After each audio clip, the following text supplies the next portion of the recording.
మీతో ప్రభు అంటున్నాడు. ఏమంటున్నాడు తెలిసిన? నీకు ఆరోగ్యాన్ని కలుగ చేస్తాను.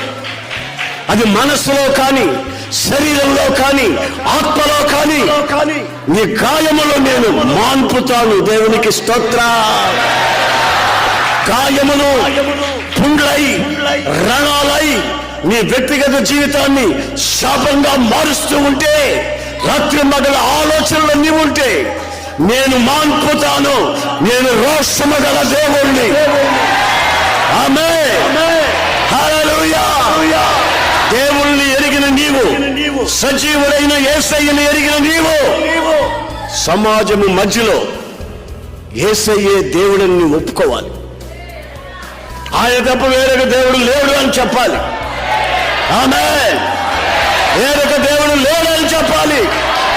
వేరొక దేవుడు లేడు అని చెప్పాలి.